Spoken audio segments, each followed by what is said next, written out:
الحمد لله رب العالمين والعاقبة للمتقين ولا عدوان إلا على الظالمين وأشهد أن لا إله إلا الله وحده لا شريك له ولي الصالحين وأشهد أن محمدا عبده ورسوله وصفيه من خلقه وخليله سيد الأولين والآخرين اللهم صل عليه وعلى آله وصحبه ومن اتبعهم بإحسان إلى يوم الدين أما بعد. Mes chers frères et sœurs, aujourd'hui avec l'aide d'Allah Tabarak wa Ta'ala, on va vous parler du bon comportement envers les parents. Certains se disent sûrement, mais ce sujet-là, on l'a entendu je ne sais combien de fois. Eh bien, laissez-moi vous dire que le rappel profite aux croyants. Et qu'il nous arrive d'oublier, d'être insouciants, d'être négligents envers eux. Combien on est nombreux aujourd'hui à être pris par plusieurs tâches qui font en sorte qu'on ne les appelle même plus. Qu'on ne les visite pas. On ne sait même pas qu'ils sont éprouvés. On ne sait même pas qu'ils sont dans une difficulté financière ou qu'ils sont touchés par une maladie. Pourquoi? Parce qu'on n'a pas le temps. On est occupé par le travail, courir derrière l'argent. On est occupé par nos loisirs, nos amis. Ils sont nombreux, elles sont nombreuses à avoir le temps pour tout, sauf pour leurs parents. Mes chers frères, mes chères sœurs, ce sujet-là est un sujet vraiment très important. Ce sujet est très important et je vous demande d'être attentifs. Être bon envers ses parents, c'est l'un des meilleurs moyens de se rapprocher d'Allah Tabarak wa Ta'ala. C'est un moyen qui va te permettre de réussir sur terre et dans l'au-delà, d'avoir la satisfaction de tes parents. La valeur des parents en islam, elle est tellement grande qu'Allah Tabarak wa Ta'ala, après avoir ordonné dans le Coran de l'adorer lui seul sans lui associer, tout de suite après, il a mentionné la bienfaisance envers les parents. Allah Ta'ala dit وَقَضَى رَبُّكَ أَلَّا تَعْبُدُوا إِلَّا إِيَّاهُ وَبِالْوَالِدَيْنِ إِحْسَانًا إِمَّا يَبْلُغَنَّ عِندَكَ الْكِبَرَ أَحَدُهُمَا أَوْ كِلَاهُمَا فَلَا تَقُل لَّهُمَا أُفٍّ وَلَا تَنْهَرْهُمَا وَقُل لَّهُمَا قَوْلًا كَرِيمًا وَاخْفِضْ لَهُمَا جَنَاحَ الذُّلِّ مِنَ الرَّحْمَةِ وَقُل رَّبِّ ارْحَمْهُمَا كَمَا رَبَّيَانِي صَغِيرًا. Ton Seigneur vous ordonne de n'adorer que lui et de faire preuve de bonté envers vos pères et mères. Allahu Akbar. Allahu Akbar. Juste après avoir mentionné At-Tawhid, Allah Tabarak wa Ta'ala nous parle de la bonté envers les parents. Ça montre l'importance qu'ils ont. Si l'un d'eux ou tous deux atteignent l'âge de la vieillesse auprès de toi, ne leur dis point fille. Juste leur dire ça non, t'as pas le droit de le faire. Que dire de ceux qui répondent à leurs parents? Que dire de ceux qui regardent mal leurs parents? Que dire de ceux qui attristent leurs parents? Que dire de ceux qui crient sur leurs parents? Que dire de ceux qui virent leurs parents de leur domicile? Et wallahi que je suis pas en train de vous dire des choses qui n'existent pas. Hal jazaa'ul ihsan illa al-ihsan? Est-ce que c'est comme ça que tu fais preuve de reconnaissance envers tes parents qui ont tout sacrifié pour toi? Ton Seigneur vous ordonne de n'adorer que lui et de faire preuve de bonté envers vos pères et mères. Si l'un d'eux ou tous deux atteignent l'âge de la vieillesse auprès de toi, ne leur dis point fille, ne les rudoie pas, mais adresse-leur des paroles affectueuses. Ce sont les paroles de qui, mes frères? Mes sœurs, c'est les paroles de qui que je suis en train de lire là? C'est les paroles d'Allah. Mais adresse-leur des paroles affectueuses. Et par miséricorde, fais preuve d'humilité envers eux. Sois humble. Arrête de croire que tu connais. Et tu commences à leur donner des leçons, tu leur parles mal, tu les fais pleurer, ils sont en colère contre toi et tu dors sans leur demander pardon. Mais c'est quoi ces cœurs?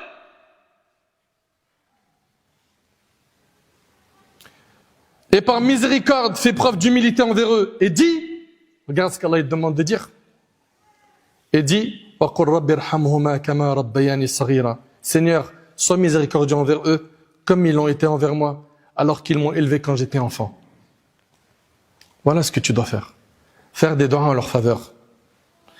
Et en raison de la grandeur du droit des parents, Allah Tabarak wa Ta'ala a lié sa reconnaissance à leur reconnaissance. Allah Ta'ala a dit, Anishkur li wa li walidayk ilayya al-masir. Sois donc reconnaissant envers moi ainsi qu'envers tes parents. ainsi qu'envers tes parents. Et malheureusement, on vit une époque où l'ingratitude envers les parents s'est énormément répandue. L'enfant, à un moment donné, son père ou sa mère lui dit non, il oublie tout le bien qu'il a vu de ses parents. Tout! Il n'y a pas de reconnaissance.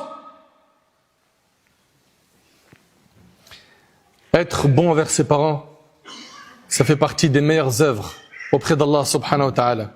D'après Abdullah ibn Mas'ud, radiallahu anhu, il a dit, j'ai demandé au prophète sallallahu alayhi wa sallam, quelle est l'œuvre la plus aimée auprès d'Allah? Il répondit, accomplir la prière à l'heure.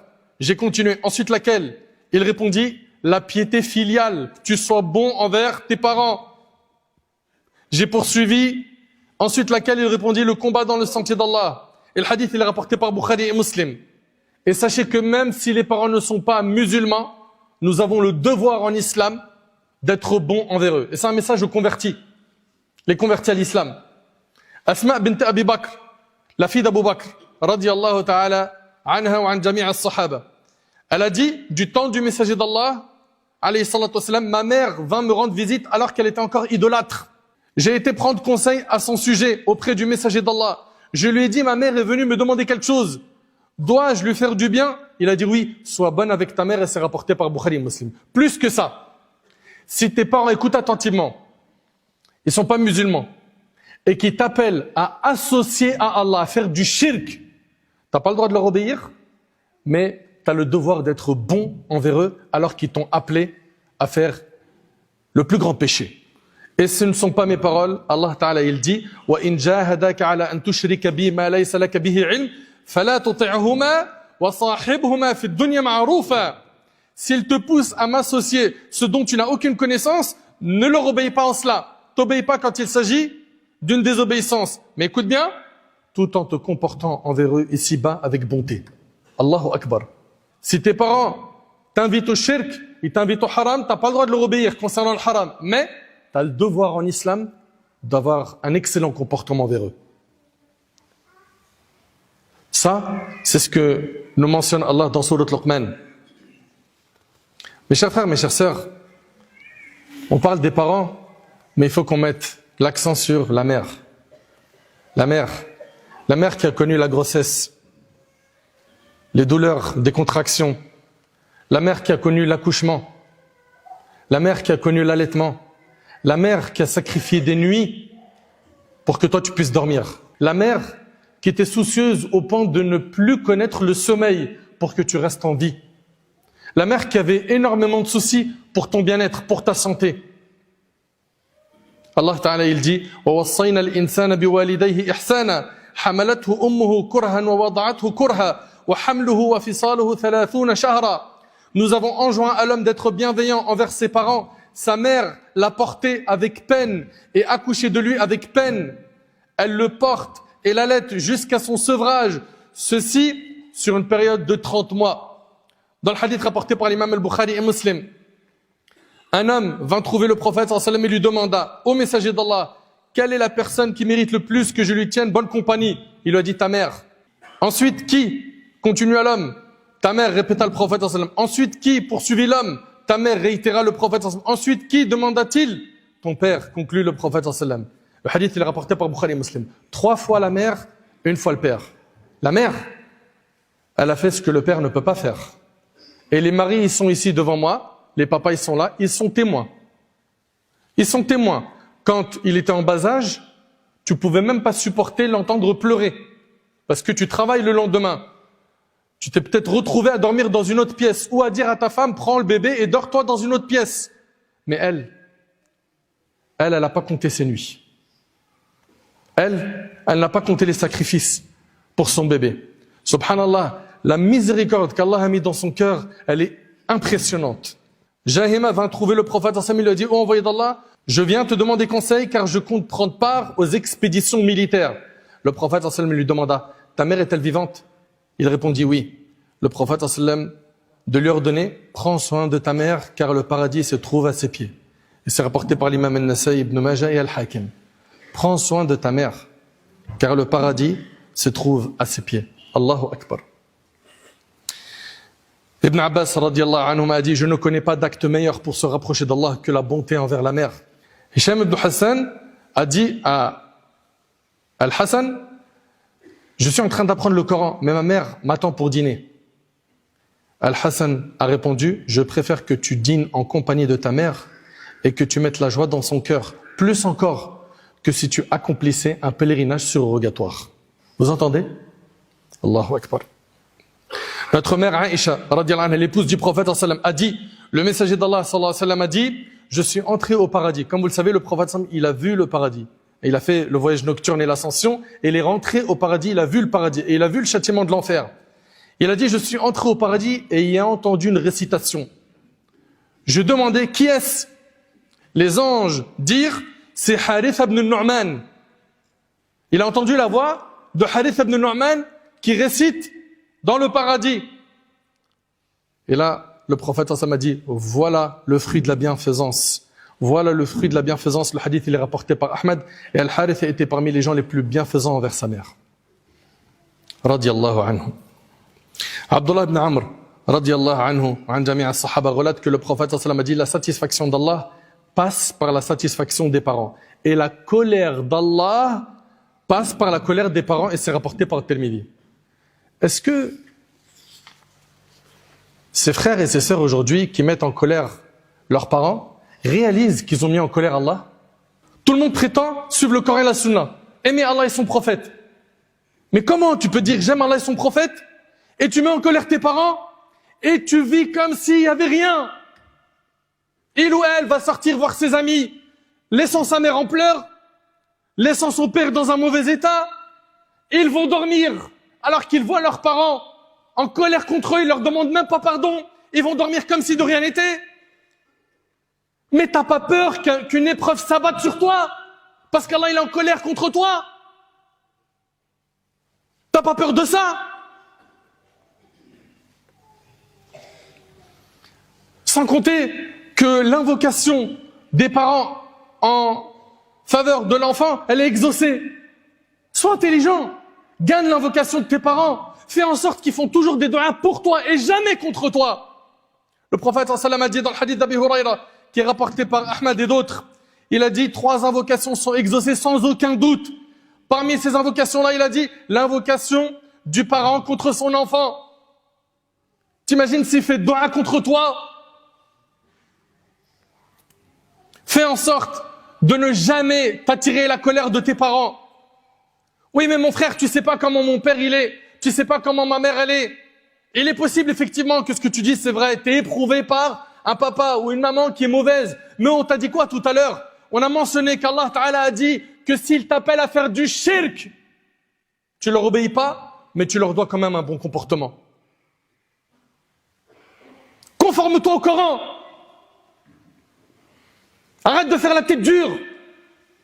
Au-dessus, les mauvaises fréquentations qui disent, moi, pour moins que ça, mon père, je leur ai répondu, prends ta valise, pars. Ça, c'est pas des amis. C'est des démons parmi les amis. Faut pas les écouter ni les fréquenter. Le prophète, sallam a dit, écoutez bien ces textes de mise en garde contre le mauvais traitement des parents. Abdullah ibn Amr ibn al-As rapporte que le prophète, sallam a dit, les grands péchés sont le fait d'associer quoi que ce soit à Allah, la désobéissance aux parents, le meurtre et le faux serment rapporté par l'imam al-Bukhari. Et d'après Abdullah ibn Umar, le prophète sallam a dit, il y a 3 personnes à qui Allah a interdit le paradis. Écoutez attentivement, il y a 3 personnes à qui Allah a interdit le paradis. 1, l'alcoolique, celui qui ne se comporte pas bien avec ses parents. Allahu Akbar. Et le dayouth, celui qui admet le dévergondage dans sa famille. Et le hadith, il est rapporté par Ahmed. T'imagines, tu veux te priver du paradis? Mais pourquoi tu réfléchis pas? Pourquoi tu raisonnes pas? Et d'après Abdullah ibn Umar, le prophète sallam a dit, il y a 3 personnes qu'Allah ne regardera pas le jour du jugement. Parmi eux, celui qui a un mauvais comportement avec ses parents, et c'est rapporté par Nasa'i. Allah, il le regardera même pas. Mais c'est terrible. Et le prophète sallam, il a fait des doigts. Il a invoqué Allah contre celui qui est mauvais envers ses parents. Que veux-tu de plus? Est-ce que tu penses que l'invocation du prophète sallallahu alayhi wa sallam ne sera pas exaucée? Mais bien sûr qu'elle sera exaucée. C'est Rasulullah, le meilleur des hommes. Abu Hurayra relate que le prophète sallallahu alayhi wa sallam a dit, malheur à lui, l'humiliation il aura. Malheur à lui, malheur, c'est-à-dire il sera humilié. Quiconque accompagne l'un de ses parents dans leur vieillesse, ou les deux, puis n'entre pas au paradis rapporté par Muslim. Mes chers frères, mes chères sœurs, c'est quand ils vont être âgés, vieux, que là il faudra vraiment que tu fasses tes preuves. C'est là où tu devras être le plus doux, le plus patient, le plus bon. C'est là où tu devras faire beaucoup de sacrifices pour qu'ils aient besoin de rien. C'est à ce moment-là qu'ils devront voir de ta part de la rahma, de l'amour, du temps. Parmi les choses aussi qu'on a aujourd'hui qui sont graves, c'est que certains sont la cause que leurs parents se font insulter. Comment?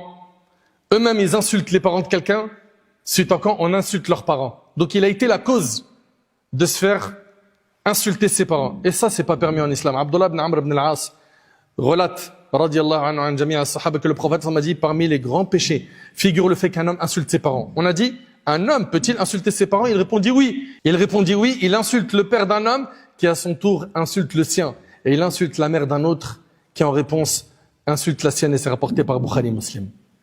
Faites attention à ce que vous prononcez. Le musulman, il n'est pas vulgaire. Le musulman ne s'attire pas les insultes sur ses parents. C'est pourquoi les pieux prédécesseurs ont mis en garde contre le fait de fréquenter une personne mauvaise envers ses parents. Ainsi, Omar ibn Abdel Aziz, radiyallahu anhu, a dit, ne fréquente pas une personne mauvaise envers ses parents, car celui qui n'est pas bon avec ses parents ne te traitera pas non plus avec bonté. Pense pas qu'il va être bon envers toi. Le mauvais traitement envers les parents se manifeste sous diverses formes et peut prendre de nombreux aspects parfois ignorés par certains. Parmi ces formes, il y a le fait que le fils ou la fille s'élève au-dessus de ses parents. Il se montre supérieur à eux. Pourquoi? Parce que maintenant il a de l'argent. Il en a même plus que ses parents. Il se croit au-dessus d'eux. Ou pourquoi? Ou parce que il a évolué dans son statut social. Aujourd'hui maintenant, on l'appelle le patron, le big boss dans la société. Donc il croit que ça lui donne le droit d'être hautain, être supérieur à ses parents. Non! Allah, il nous a demandé quoi? Fais preuve d'humilité envers tes parents. Ça, c'est ce qu'on a dans le Coran. Également, parmi les choses qui sont gravissimes, qui sont faites aujourd'hui, le fait de les abandonner, sans leur fournir les moyens de subsistance nécessaires, les laissant dans une situation où ils doivent tendre la main aux autres et solliciter leur aide. Inna lillahi wa inna ilayhi raji'un. Alhamdulillah, je remercie Allah subhanahu wa ta'ala, que dans le biberon, on nous a enseigné d'être bon envers nos parents. Dans le biberon, on nous a enseigné ces valeurs qui sont en train de se perdre de plus en plus. Des enfants qui s'en moquent de leurs parents. Surtout que, vous le savez très bien, vous les papas qui êtes ici, qu'Allah vous préserve, vous avez été nombreux à venir du bled, vous n'avez pas la langue française, vous n'aviez pas les papiers, vous n'avez pas de travail, vous avez connu les difficultés ici. Pourquoi? Pour pouvoir avoir des papiers, pour avoir un travail. Et vous avez éduqué vos enfants en sacrifiant tout ce que vous aviez. Tout. Et à la fin, qu'est-ce qu'on a? Des enfants ingrats, des enfants qui parlent mal, des enfants irrespectueux, des enfants qui finissent en prison, qui font pleurer leur mère au parloir.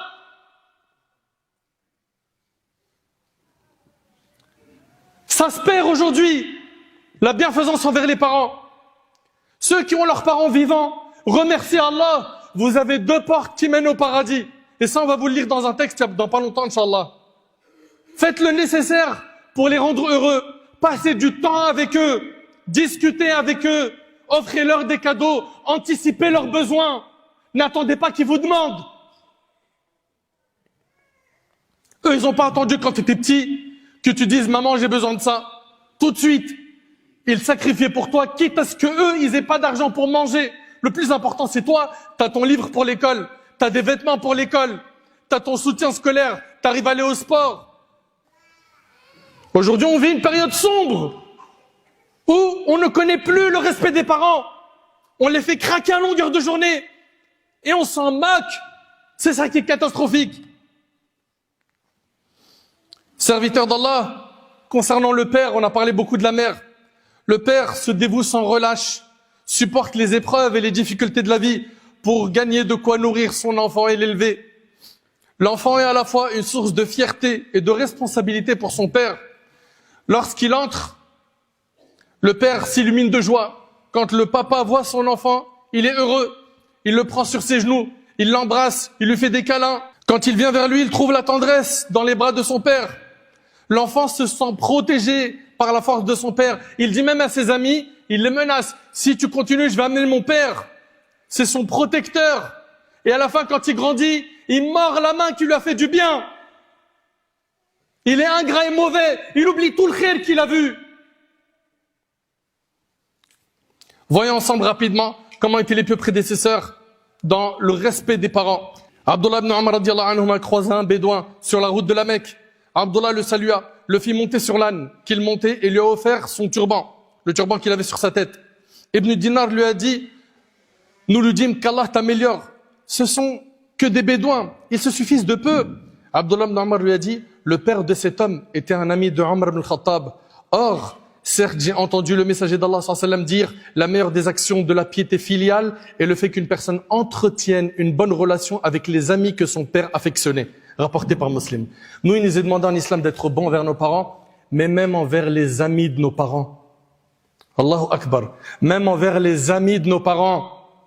Selon Mohammed ibn Sirin, à l'époque de Uthman ibn Affan, radiyallahu anhu, le prix d'un palmier atteignait 1000 dirhams. Pourtant, Oussama ibn Zayd alla couper un palmier pour en extraire le cœur du palmier, al-Jummar, et l'offrir à sa mère. On lui a dit, mais comment tu peux faire ça? T'as acheté un palmier qui coûte 1000 dirhams pour finalement recueillir le cœur du palmier qui coûte que 2 dirhams? Regardez la réponse. Il a dit, ma mère m'a demandé cela, et jamais je ne lui refuserai quoi que ce soit que je peux lui offrir. Et jamais je ne lui refuserai quoi que ce soit que je peux lui offrir. Mes frères, je répète, si vous avez encore vos parents vivants, ne leur refusez rien. Faites le nécessaire pour qu'ils aient besoin de rien. Et si vous demandent quelque chose, battez-vous pour leur offrir. Vous allez le regretter après leur mort. Vous vous rappellerez de toutes ces fois où vous auriez pu faire rentrer la joie dans leur cœur, de leur offrir ce qu'ils demandent, mais vous l'avez pas fait.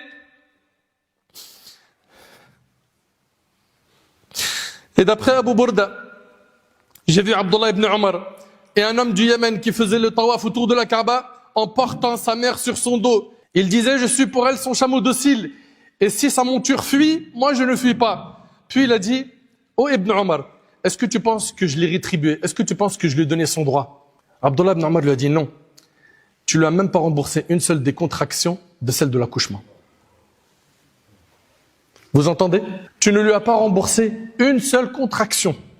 Une seule contraction. Allahu Akbar. Et c'est rapporté par l'imam al-Bukhari dans l'Adab al-Mufrad.